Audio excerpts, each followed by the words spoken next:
तेलंगाना का एक ये वीडियो सामने आया जहां बीजेपी के कुछ मेंबर्स प्लानिंग कर रहे थे कि मुझे कैसे रोका जाए। तो उनमें से एक कहते हैं कि ये ध्रुव राठी हमेशा फैक्चुअली करेक्ट होता है, कॉन्स्टिट्यूशनली हमेशा करेक्ट होता है, इसके वीडियोस किसी भी यूट्यूब रूल्स को नहीं तोड़ते। तो कैसे काउंटर करा जाए इसे? ఇప్పుడు యూట్యూబ్ లో ఒక ధ్రువరాటి అనే వాడు ఇష్టమొచ్చినట్టు వాడుతున్నాడు, వాడు చరిత్రను ఇంకా మార్చేస్తున్నాడు. చాలా మంది నాకు వ్యూస్ వస్తున్నాయి. దాని గురించి మీరు అభిప్రాయం చెప్పండి. ఎందుకంటే దాన్ని మనం ఇంటి కొట్టాలి, దాన్ని మనం అందరం దాన్ని ఖండించి ఆ వీడియోని మనం యూట్యూబ్ లో లేకుండా చేయాలి. దానికి తగ్గట్టుగా మీరు అందరూ సహకరించాలి. ఈ విషయం మీరు చెప్పాలి. ధ్రువరాటి మీరు ఒక ప్యాటర్న్ ఒక 10 వీడియోస్ చూసుకుంటే ఫస్ట్ మీరన్న మాటకి నేను స్టార్ట్ చేస్తాను. వాడిని మనం ఎట్లా ఆపలేము.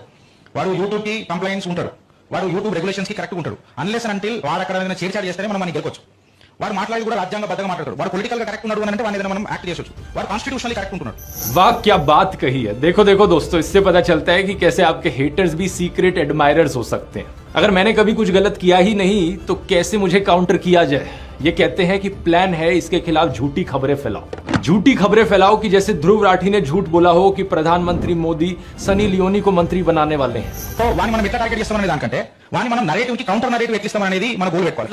ధ్రువరాటిని సోషల్ మీడియాలో ఫేస్బుక్, ట్విట్టర్ ప్రతి చోట కూడా ఉద్దేశపూర్వకంగా కమెడియన్ చేస్తే చాలా బాగుంటుంది. ఏంటంటే సన్నీ లియోని నెక్స్ట్ నరేంద్ర మోడీ కేబినెట్ లో మహిళా శిశు సంక్షేమ శాఖకు మంత్రిగా చేస్తున్నారని ధ్రువరాటి చెప్పిందని చెప్పాలి. ఇటువంటి పోస్టులు కంటిన్యూగా పెడుతుంటే ధ్రువరాటి అనేవాడు జోకర్ అవుతాడు. वाह क्या प्लान बनाया है, यानी कि फेक न्यूज फैलाओ कि ध्रुव राठी ने फेक न्यूज फैलाई है।